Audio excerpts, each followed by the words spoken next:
Acha que já viu todo tipo de veículo recreativo e motorhome que existe? Pense de novo. Hoje vamos voltar no tempo para revelar 10 dos campers vintage mais bizarros, estranhos e absolutamente geniais já construídos. Estamos falando de veículos tão incomuns que você vai se perguntar como eles conseguiram rodar legalmente nas estradas. Fique até o final, porque a nossa posição número 10 traz uma mansão de 3 andares, de cair o queixo que, de alguma forma, cabe na caçamba de uma picape comum. É matematicamente assustador. Mas antes de começarmos, já inscreva-se em nosso canal e deixe seu like. Agora, vamos começar. Número 1. Del Rey Tri-Level Camper. Na primeira posição está uma das criações mais inacreditáveis já vistas no universo dos campers, o Del Rey Tri-Level Camper. Se muitos projetos desta lista já pareciam ousados demais, o Tri-Level elevou, literalmente, o conceito a um nível quase absurdo. No fim dos anos 1960, campers de encaixe para picapes estavam em alta. Eram soluções práticas para quem queria viajar, sem investir em um motorhome completo. Bastava instalar a estrutura na caçamba e sair explorando. O problema? O espaço interno era sempre limitado. A maioria oferecia apenas uma pequena área para dormir e uma cozinha compacta. Funcional, mas apertado. Foi então que os cientistas malucos da Del Rey decidiram ignorar completamente a moderação. A pergunta que fizeram foi simples e ao mesmo tempo insana.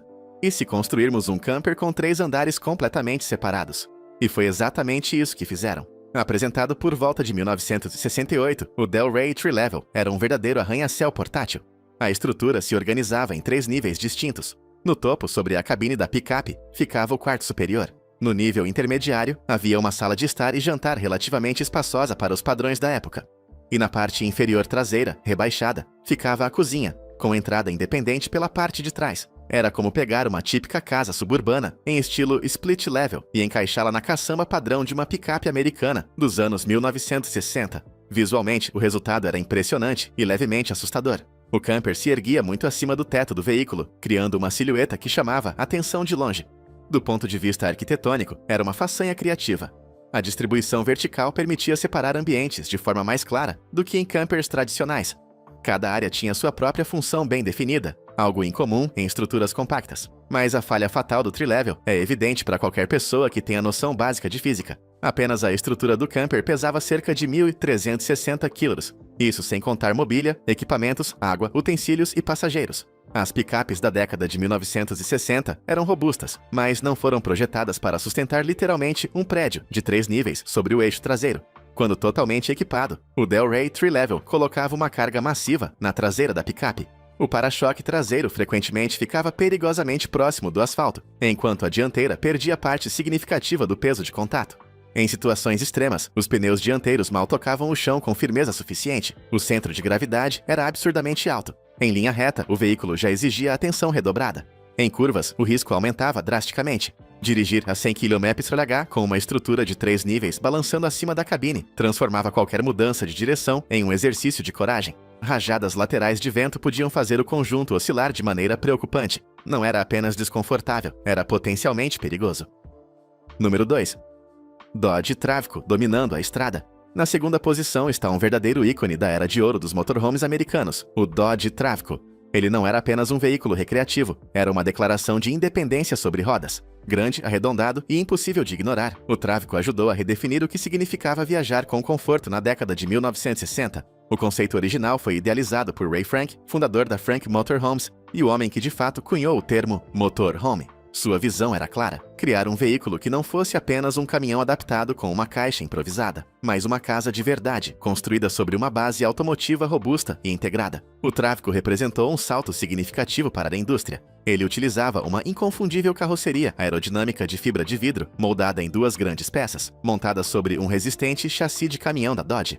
A construção em fibra não era apenas estética, ajudava a reduzir corrosão e oferecia formato mais fluido em comparação às estruturas retangulares tradicionais. Visualmente, o Travico parecia um enorme e confortável pão gigante deslizando pela rodovia. Suas curvas suaves e seu perfil arredondado criavam uma aparência amigável e futurista para esta época. Ele não tinha a agressividade de um caminhão pesado, nem o aspecto improvisado de muitos concorrentes. Parecia projetado, não apenas montado, mas o que realmente o destacava era o interior. Foi um dos primeiros motorhomes classe A a oferecer luxo genuíno de fábrica.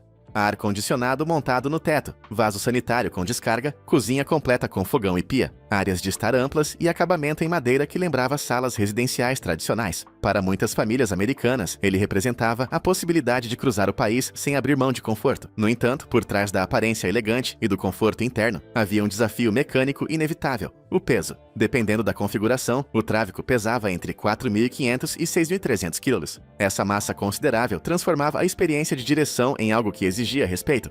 Manobrar um desses gigantes de fibra era mais parecido com comandar um navio cargueiro do que dirigir um automóvel comum. A direção era notoriamente imprecisa, principalmente em velocidades mais altas. Os freios exigiam força significativa nas pernas, algo que motoristas modernos talvez estranhassem. Em estradas de serra sinuosas, o centro de gravidade elevado e a carroceria larga resultavam em inclinação lateral perceptível e, por vezes, intimidante. Mesmo equipado com um potente V8 Dodge localizado sob o console central, o Travico não era exatamente rápido. A espessa estrutura de fibra de vidro, combinada com interiores pesados em madeira maciça, fazia com que alcançar 105 km/h levasse tempo e paciência.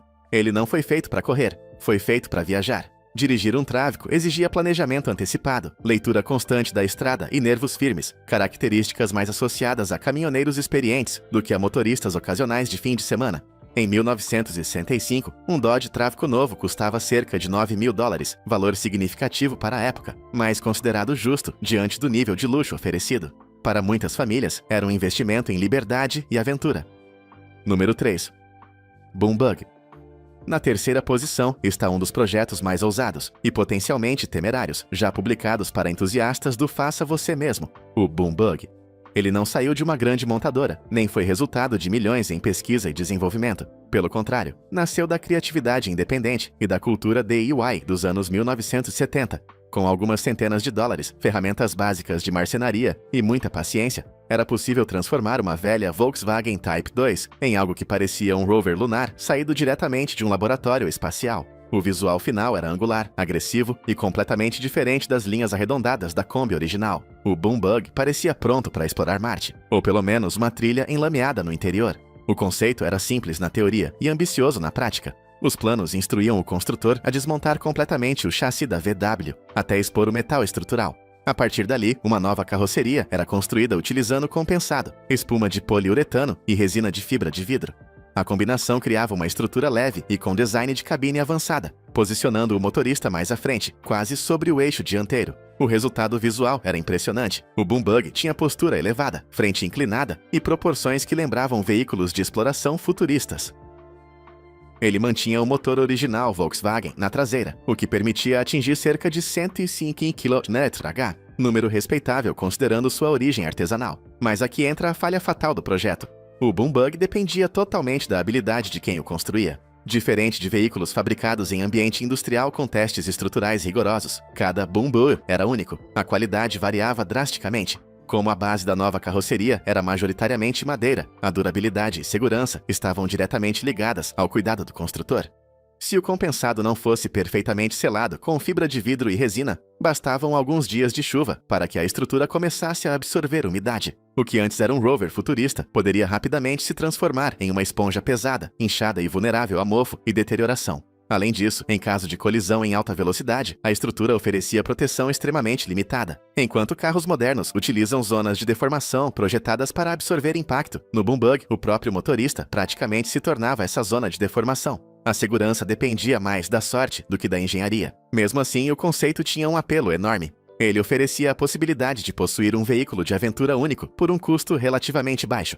Na época, bastava adquirir uma VW usada e investir em madeira e materiais de construção. O total podia ficar em torno de $1.000, um valor acessível para muitos entusiastas. O problema era previsível. Confiar a construção de veículos rodoviários a carpinteiros amadores resultou em algumas criações assustadoramente improvisadas. Alguns exemplares eram bem executados e sólidos. Outros pareciam projetos escolares que, de alguma forma, haviam sido licenciados para circular em vias públicas. Com o passar das décadas, a maioria dos Boom Bugs desapareceu. Muitos sucumbiram à deterioração estrutural. Outros foram desmontados ou abandonados. Encontrar um exemplar sobrevivente e bem construído hoje é extremamente raro. Quando surgem à venda, são negociados entre $15.000 e $20.000, não pela performance ou segurança, mas pelo charme retrofuturista e pela raridade quase mitológica. Medidor de bizarrice, 11 de 10. Nota de segurança em caso de colisão, 5 de 10. Criatividade artesanal, 10 de 10. O boom bug representa uma era em que imaginação e coragem eram suficientes para colocar algo radical na estrada. Ele pode não ter sido o mais seguro ou durável, mas certamente foi um dos mais criativos. Número 4. O GMC Motorhome. Na quarta posição está um dos projetos mais ousados, já lançados por uma grande montadora americana, o GMC Motorhome. Quando ele surgiu nos anos 1970, parecia algo saído diretamente de um filme de ficção científica, baixo, largo, futurista e completamente diferente de qualquer outro motorhome da época. Ele não parecia um veículo recreativo tradicional, parecia uma nave terrestre pronta para cruzar o continente. Enquanto a maioria dos fabricantes comprava chassis de caminhão e simplesmente instalava grandes caixas retangulares de madeira por cima, a General Motors decidiu fazer algo radical, projetar seu motorhome completamente do zero. Nada de adaptação improvisada. O GMC seria um produto integralmente desenvolvido para ser um veículo recreativo, do chassi ao acabamento final. Para isso, a GM utilizou o enorme conjunto mecânico V8 com tração dianteira, derivado do Oldsmobile Toronado. Essa escolha foi revolucionária. A tração dianteira eliminava a necessidade de um eixo cardan atravessando o veículo até a traseira, permitindo um piso mais baixo e plano. Isso resultava em um perfil incrivelmente elegante e aerodinâmico para um motorhome de quase 8 metros de comprimento. O design era fluido, com linhas curvas e superfícies limpas. Nada de cantos abruptos ou aparência de caminhão modificado. O GMC tinha presença visual forte, mas sofisticada. Ele parecia avançado demais para seu tempo. Outra inovação notável era o sistema de suspensão. O veículo utilizava suspensão a ar combinada com rodas traseiras em configuração tandem, 2 rodas por lado em eixos próximos. Esse arranjo proporcionava distribuição de peso equilibrada e conforto excepcional. Muitos proprietários descreviam a experiência de condução como comparável à de um Cadillac de luxo, suave, estável e silenciosa, apesar do tamanho impressionante. Pesando mais de 4.500 kg, o GMC Motorhome conseguia manter facilmente 110 km/h em rodovias. E ao contrário da maioria dos RVs baseados em caminhões, ele não transmitia a sensação de estar pilotando um veículo comercial pesado. O centro de gravidade mais baixo contribuía para a estabilidade superior, em curvas e menor inclinação lateral. Em termos de dirigibilidade, ele é frequentemente considerado um dos melhores motorhomes já produzidos. Mas então entrou em cena um fator impossível de prever totalmente: a geopolítica global. O motor V8 de 455 polegadas cúbicas era potente, mas extremamente sedento. O consumo médio ficava entre 3 e 4 km por litro, números difíceis até mesmo para os padrões da década de 1970, e foi exatamente nesse período que ocorreu a crise do petróleo de 1973. Com a redução no fornecimento de petróleo aos Estados Unidos, filas enormes se formaram nos postos de combustível. Os preços dispararam rapidamente e o medo de escassez tomou conta do país. De repente, possuir um gigantesco motorhome de luxo, com um consumo elevado, deixou de ser símbolo de liberdade e passou a representar preocupação financeira. Número 5. O Clark Cortez. Na quinta posição está um dos motorhomes mais subestimados e tecnicamente fascinantes já produzidos, o Clark Cortez. Lançado em 1963, ele estava décadas à frente de seu tempo em conceito e engenharia, enquanto a maioria dos fabricantes ainda adaptava caminhões convencionais, com estruturas de madeira montadas por cima. O Cortez surgiu como uma solução radicalmente diferente. Os engenheiros da Clark Equipment Company, conhecida principalmente por fabricar empilhadeiras e equipamentos industriais, decidiram que se iriam construir um motorhome, fariam isso como sabiam fazer máquinas, com robustez extrema e engenharia estrutural séria. Em vez de utilizar um chassi tradicional de tração traseira com uma caixa acoplada, o Cortez foi desenvolvido como um veículo totalmente integrado. Sua estrutura era monobloco, inteiramente em aço. Isso significava que carroceria e estrutura formavam uma única unidade rígida, algo muito mais próximo da construção automotiva moderna do que dos RVs típicos da época. Mas a inovação não parava aí. O Cortez era tração dianteira, uma raridade quase absoluta entre motorhomes nos anos 1960. Ao puxar o veículo pela frente e eliminar o eixo cardan traseiro volumoso, os engenheiros conseguiram criar um piso incrivelmente baixo e plano. Isso permitia que adultos ficassem em pé confortavelmente no interior, sem que o veículo tivesse que ser excessivamente alto por fora. O resultado era um design funcional, sólido e surpreendentemente avançado. O espaço interno era eficiente, a circulação era facilitada e o centro de gravidade era mais baixo do que o de muitos concorrentes baseados em caminhões. Era, sem exagero, uma obra-prima de engenharia industrial aplicada ao lazer. No entanto, a mesma característica que tornava o Cortez especial também se tornaria sua maior fraqueza. Por ter sido projetado por uma empresa especializada em empilhadeiras, o veículo foi literalmente construído como um tanque. A estrutura monobloco de aço maciço resultava em peso elevado, cerca de 3.175 kg. Para a época, era considerável. Os primeiros modelos eram equipados com o motor Chrysler Slant 6, conhecido por sua durabilidade, mas não exatamente por desempenho empolgante. Em um automóvel médio, o Slant 6 cumpria bem seu papel. Em um motorhome pesado como o Cortez, tornava a experiência dolorosamente lenta. Atingir velocidades de rodovia exigia paciência, planejamento e, muitas vezes, pista livre. Posteriormente, versões receberam motores mais potentes, mas o peso estrutural continuava sendo um fator limitante. E havia outro problema ainda mais traiçoeiro: corrosão. Na década de 1960, técnicas modernas de proteção anticorrosiva ainda não eram amplamente aplicadas como hoje. A carroceria totalmente em aço do Cortez, embora extremamente rígida, era vulnerável à ferrugem. Em regiões onde estradas eram tratadas com sal no inverno, a parte inferior do veículo podia começar a deteriorar rapidamente. O que havia sido concebido como um monumento à engenharia sólida podia, com o tempo e exposição inadequada, literalmente se transformar em ferrugem alaranjada. Pesado, lento e propenso a se dissolver em ambientes agressivos, essa combinação dificultou sua longevidade. Originalmente vendido por cerca de $10 mil nos anos 1960, o Cortez não alcançou produção massiva. Ainda assim, conquistou admiradores pela ousadia técnica. Hoje, exemplares sobreviventes são extremamente raros. Muitos sucumbiram à corrosão ou foram abandonados devido à dificuldade de manutenção estrutural. Um Clark Cortez totalmente restaurado, livre de ferrugem e com mecânica atualizada, pode ultrapassar $30 mil nas mãos de colecionadores que apreciam sua história industrial única. Ele representa um momento em que a engenharia pesada encontrou o espírito das viagens de estrada. Número 6. O Toyota Sunraider 4x4, lançado nos anos 1980 pela Gardner Pacific. Ele combinava de forma brilhante o lendário e praticamente indestrutível chassi da picape Hilux da Toyota, com uma leve e aerodinâmica estrutura de camper em fibra de vidro. Diferente dos campers modernos feitos de madeira vulnerável à água e revestimentos baratos, o Sunraider possuía uma carroceria moldada em 2 peças de fibra de vidro, praticamente à prova de vazamentos. Com o sistema 4x4 robusto da Toyota e dimensões compactas, essa pequena fera conseguia subir trilhas rochosas que deixavam motorhomes tradicionais enormes completamente atolados. No entanto, os primeiros RVs da Toyota enfrentaram uma falha mecânica assustadora que assombrou muitos proprietários. Pesando cerca de 2.270 kg, os modelos iniciais sobrecarregavam seriamente o eixo traseiro original de meia tonelada da Toyota.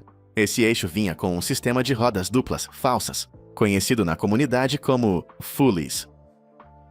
O peso imenso da estrutura de fibra, água e equipamentos colocava estresse extremo nesse eixo de 5 parafusos. Relatos começaram a surgir de eixos traseiros, literalmente se partindo ao meio, enquanto o veículo rodava a 100 km/h na estrada, causando acidentes catastróficos. A Toyota acabou realizando grandes recalls para substituir por eixos flutuantes de 1 tonelada.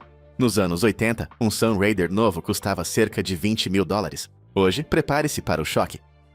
Por serem considerados o veículo retrô definitivo para overlanding, com confiabilidade lendária da Toyota, um Sunraider 4x4 com eixo atualizado e em estado impecável pode facilmente ser vendido por $40 mil a $60 mil, mais do que muitos SUVs de luxo novos no mercado. Medidor de bizarrice, 6 de 10. Status lendário, 11 de 10. Mas antes da Toyota dominar o motorhome compacto, uma empresa industrial de empilhadeiras tentou revolucionar todo o mercado com uma fera de aço e tração dianteira. Nos anos 1960, antes mesmo da indústria moderna de motorhomes existir de fato, a Clark Equipment Company, famosa por fabricar empilhadeiras e tratores pesados, decidiu construir um veículo recreativo. O resultado foi: Número 7. O Vixen 21 TD. Na 7ª posição está um dos projetos mais ousados e subestimados do universo dos veículos recreativos, o Vixen 21 TD. Ele não foi criado para ser apenas mais um motorhome grande e confortável. Seu idealizador, o engenheiro Bill Collins, tinha uma visão muito mais ambiciosa: construir um veículo recreativo que dirigisse exatamente como um sedã esportivo europeu. E o resultado foi algo que ainda hoje parece avançado demais para sua época. O Vixen era incrivelmente baixo para um motorhome. Com pouco mais de 1,80 metros de altura com o teto fechado, ele cabia facilmente em uma garagem residencial padrão, algo praticamente impensável para RVs tradicionais. Essa característica sozinha já o colocava em uma categoria à parte. A carroceria era feita de fibra de vidro e foi cuidadosamente trabalhada em túnel de vento. A frente inclinada, o enorme para-brisa panorâmico e o perfil alongado criavam uma silhueta que lembrava mais um protótipo europeu futurista do que um veículo recreativo americano dos anos 1980. O centro de gravidade extremamente baixo contribuía para uma estabilidade impressionante em alta velocidade, algo quase inexistente em motorhomes convencionais. Com cerca de 6,4 metros de comprimento e peso aproximado de 2.270, relativamente leve para sua categoria, o Vixen combinava eficiência e desempenho de forma rara. Para reforçar sua identidade europeia, Collins equipou o modelo 21TD com um motor turbo diesel traseiro fornecido pela BMW, acoplado a um câmbio manual de 5 marchas da Renault. Sim, um motorhome americano com motor alemão e transmissão francesa. Essa combinação, aliada à excelente aerodinâmica, permitia um consumo surpreendente, cerca de 12 a 13 km por litro. Para um veículo recreativo da década de 1980, esse número era quase revolucionário. Enquanto muitos RVs da época lutavam com consumo exagerado e dirigibilidade lenta, o Vixen oferecia comportamento firme em curvas, estabilidade em rodovias e sensação de controle muito mais próxima de um automóvel do que de um caminhão. Ao volante, ele realmente entregava o que prometia: direção precisa, posição baixa de condução e resposta equilibrada. Era possível viajar longas distâncias sem a sensação de estar pilotando um bloco de concreto sobre rodas. A proposta era clara: eficiência, tecnologia e prazer ao dirigir. Mas toda essa genialidade técnica esbarrou em um obstáculo simples e implacável: o mercado. O público tradicional americano de motorhomes buscava espaço amplo, interiores altos, salas generosas e, acima de tudo, câmbio automático. A ideia de trocar marchas manualmente enquanto se viajava em um veículo recreativo não parecia atraente para muitos compradores. Além disso, sentar-se relativamente próximo ao asfalto, em um veículo que visualmente lembrava um submarino futurista, era desconfortável para consumidores acostumados com a postura elevada de RVs convencionais. Outro ponto controverso era o teto. Com o veículo fechado, não era possível ficar em pé dentro da cabine. Para ter altura interna total, era necessário levantar a seção superior articulada quando estacionado. Embora funcional, isso frustrava compradores mais velhos, que buscavam conforto imediato e facilidade de uso. Em resumo, o Vixen era avançado demais para seu próprio público-alvo. Ele oferecia eficiência e dinâmica quando o mercado queria amplitude e simplicidade. Oferecia câmbio manual quando o público queria automático. Oferecia design aerodinâmico quando o consumidor médio associava tamanho a valor. Número 8. Ultravan. Projetado por David Peterson, um engenheiro aeronáutico profissional, o Ultravan parecia exatamente uma enorme jujuba de alumínio sobre rodas. Peterson odiava os RVs pesados, lentos e quadrados da época, então aplicou engenharia aeroespacial ao design de motorhomes. O Ultravan tinha construção monocoque de alumínio, ou seja, não possuía um chassi pesado de aço. Era basicamente a fuselagem de um avião sem asas, com cozinha completa, banheiro e quarto dentro. A verdadeira mágica era o peso. O motorhome de 6,7 metros pesava apenas cerca de 1.540 quilos. Menos do que muitos SUVs compactos modernos. A falha fatal estava na motorização original. Para manter o piso interno totalmente plano, Peterson usou o motor traseiro, Boxer 6 cilindros, refrigerado a ar, do Chevrolet Corvair. Inovador, sim, potente, não muito. O motor entregava cerca de 110 cavalos. Com câmbio automático simples, os primeiros Ultravan eram notoriamente lentos, lutando para manter 80 km em longas subidas nas montanhas rochosas. Custando cerca de $8.000 originalmente, a produção virou um caos quando a Chevrolet descontinuou o motor Corvair em 1969. A empresa tentou instalar motores V8 marítimos mais pesados, mas o projeto acabou fracassando. Hoje, esses torradeiras sobre rodas, raríssimos, têm um enorme culto de fãs. Encontrar um é difícil, mas modelos restaurados podem ultrapassar $40.000. Medidor de bizarrice, 10 de 10. Chance de ser confundido com um OVNI, 100%. A seguir, um motorhome que trocava marchas como um esportivo europeu. Nos anos 1980, os motorhomes eram verdadeiros tijolos beberrões de combustível. Bill Collins, engenheiro automotivo famoso por co-criar o icônico DeLorean DMC-12, decidiu mudar isso ao criar. Número 9. O Chevy Blazer Chalet, um verdadeiro unicórnio automotivo. Na nona posição está um dos experimentos mais curiosos já feitos por uma grande montadora americana, o Chevy Blazer Chalet. Para muitos entusiastas, ele é praticamente um unicórnio sobre rodas, raro, estranho, ousado e à frente do seu tempo. Na metade da década de 1970, a Chevrolet decidiu apostar em uma ideia que parecia brilhante no papel: unir a robustez de um utilitário 4x4 com o conforto básico de um motorhome compacto, tudo saindo direto de fábrica. Para isso, fez parceria com a tradicional fabricante de RVs, Chinook, conhecida por suas soluções inovadoras em campers leves. A base escolhida foi o Chevrolet K5 Blazer, um dos SUVs mais respeitados da época, equipado com tração nas 4 rodas e estrutura sobre chassi. A proposta era simples: pegar o K5 Blazer e integrar permanentemente uma estrutura de camper pop-up de fibra de vidro diretamente à carroceria. E aqui está o detalhe que tornava o projeto tão especial e arriscado. Não se tratava de um camper removível colocado na caçamba, como era comum em picapes.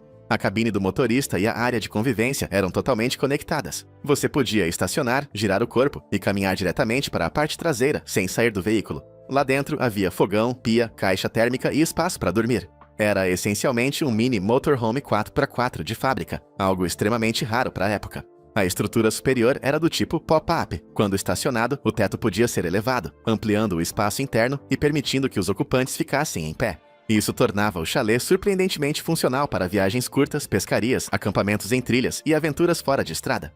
Em teoria, era a união perfeita entre exploração e conforto. Mas como acontece com muitos projetos visionários, a realidade física não perdoa. A estrutura de fibra de vidro adicionava aproximadamente 450 quilos extras ao veículo, e o pior, no ponto mais alto da carroceria. Isso alterava drasticamente o centro de gravidade do Blazer. Um SUV que já era relativamente alto, agora ficava ainda mais elevado e pesado na parte superior. Em trilhas rochosas ou terrenos inclinados, a sensação era constante. Parecia que ele estava sempre prestes a tombar. O design alto e a massa concentrada no topo comprometiam a estabilidade lateral. Em curvas mais rápidas no asfalto ou manobras bruscas, o peso adicional influenciava a dinâmica de forma significativa. Fora de estrada, onde inclinações laterais são comuns, o risco psicológico era quase tão grande quanto o risco real. O impacto não se limitava apenas à estabilidade. O peso extra afundava a suspensão traseira, exigindo mais do conjunto mecânico. Componentes como molas, amortecedores e eixos trabalhavam sob carga constante. O desempenho também sofria: aceleração mais lenta, consumo elevado e frenagens mais longas. Para uso diário, o chalé podia se tornar cansativo e menos prático do que um Blazer convencional. Apesar da ideia brilhante e do apelo visual único, os problemas de dirigibilidade acabaram condenando o projeto. Entre 1976 e 1977, foram produzidas apenas cerca de 1.780 unidades antes de a Chevrolet encerrar discretamente a iniciativa. Não houve grande campanha de despedida. O modelo simplesmente desapareceu do catálogo. Na época do lançamento, o Blazer Chalé custava entre $9.000 e $11.000, um valor considerável para o período. Era um produto de nicho, voltado para consumidores que queriam algo diferente e estavam dispostos a pagar por isso. Número 10. Super Bugger. Quando você pensa em um camper robusto, preparado para cruzar desertos, montanhas e rodovias infinitas, o último veículo que provavelmente vem à mente é o simpático e compacto Volkswagen Beetle, conhecido no Brasil como Fusca. Pequeno, simples, econômico e carismático, ele foi projetado para ser um carro popular, acessível e eficiente, não exatamente uma base para uma casa sobre rodas. Ainda assim, no fim dos anos 1960 e início dos anos 1970, uma pequena empresa de Costa Mesa, na Califórnia, decidiu desafiar toda a lógica automotiva e enxergou no Fusca a fundação perfeita para um motorhome ultra compacto. Assim nasceu o excêntrico e hoje lendário Super Bugger. A ideia era ao mesmo tempo ousada e quase absurda. Em vez de adaptar levemente o carro, os criadores simplesmente cortavam completamente a carroceria do Fusca atrás dos bancos dianteiros. A seção traseira original desaparecia, dando lugar a uma mini estrutura de camper construída principalmente em madeira e fibra, instalada diretamente sobre o chassi.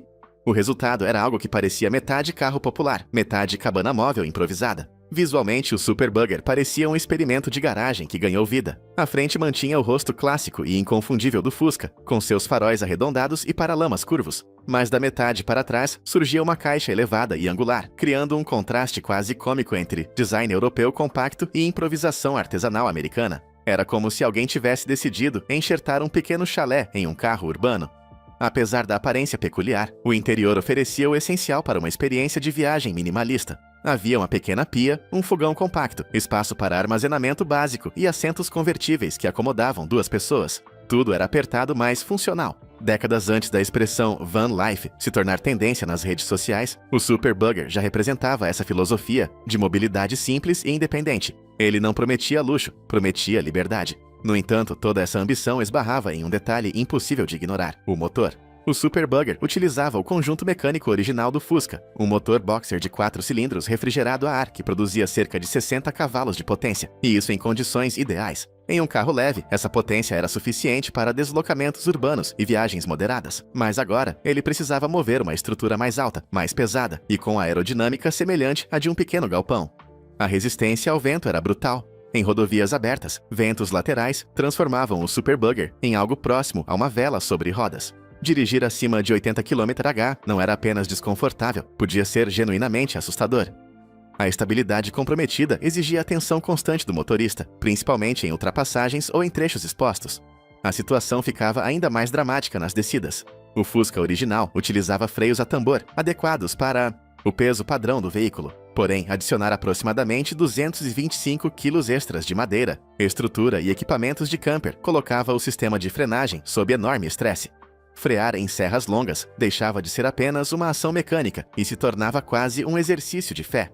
Planejamento antecipado e uso cuidadoso do freio motor eram essenciais para evitar sustos. Em 1975, era possível adquirir um Superbugger montado por cerca de $6.000, valor considerável na época, mas ainda dentro da lógica de um nicho alternativo. Ele não era um sucesso de massa, mas atraía aventureiros curiosos e entusiastas da cultura automotiva experimental. Muito obrigado por assistir o vídeo. Se gostou de nosso conteúdo, inscreva-se em nosso canal e deixe seu like. Também confiram outros conteúdos interessantes que estão aparecendo agora mesmo na sua tela. E eu verei vocês no próximo vídeo. Até a próxima!